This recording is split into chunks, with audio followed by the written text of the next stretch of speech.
So you may ask me, where am I? Because this place looks like a medieval fairy tale. Romania, Croatia. Well, no, I'm in the middle of Buenos Aires, or well, about an hour away.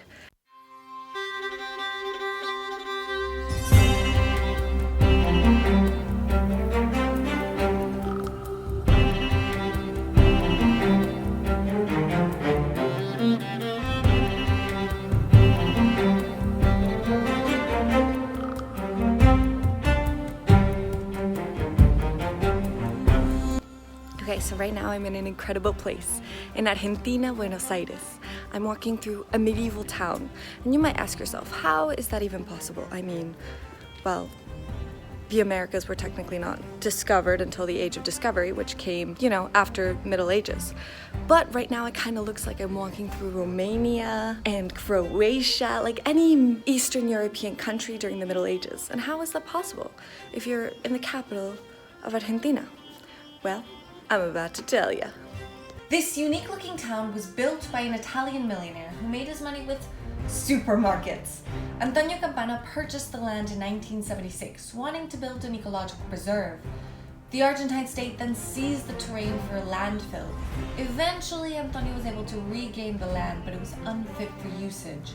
On top of the mounds of garbage, Antonio Campana was diagnosed with a terminal throat cancer. So he decided to sell everything and dedicate the rest of his life to building a dream. This small village was designed and directed by a man with no background in architecture. The fruition of this eccentric dream was completed with Campanopolis, an extremely odd sight to behold. So there's a lot of nooks and crannies to explore. This is a 495-acre property. That gets almost no tourism. In case that wasn't obvious, here is a bunch of various clips of me running around because there's no one to judge me.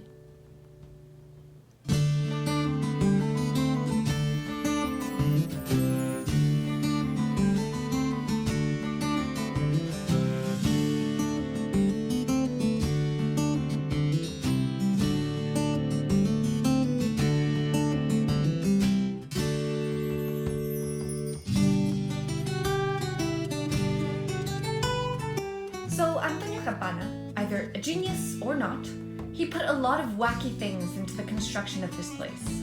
Stairs leading to nowhere, water fountains on poles, the tiles are placed upside down, jewels hang from the ceiling individually.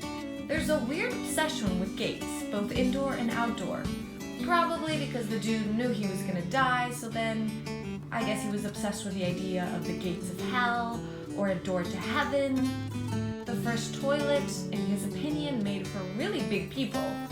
And there's a lot of cool Argentine antiques to see in all of the museums.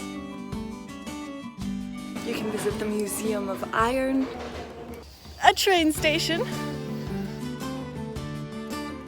12 little houses of the forest.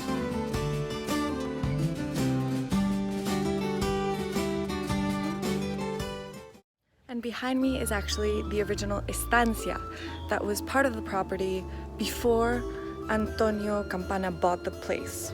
By the way, estancias appeared in Argentine history around the 16th century during the Spanish colonization. The conquistadors were rewarded by the grace of royal concessions with very large pieces of land. So this house is very old.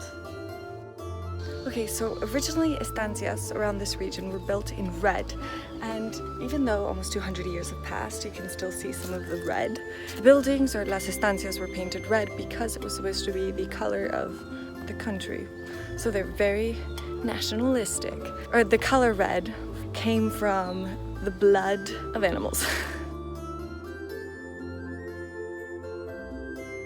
So these dolls are actually from Croatia. A lot of the ways that Antonio Campana was able to get all these relics of Argentine history was during the dictatorship. So Argentina had a lot of coups d'etats, and the last one in 1976 actually ended in a dictatorship. Very, very harsh, lots of oppression. And they also were kind of hell-bent on destroying the national treasures of the country for being too outdated. Antonio, as a good businessman, would take up this opportunity and would swoop in and collect the artifacts to bring to his unusual town. The means in which he collected all of these treasures were not always legal.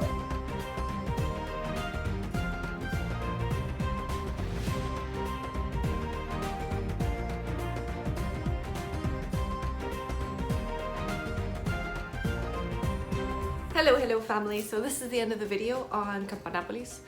Beautiful location, so cool. Honestly, so many Argentine relics in one place, which I was just astonished. Low-key felt like I was in like the little tiendas in San Telmo.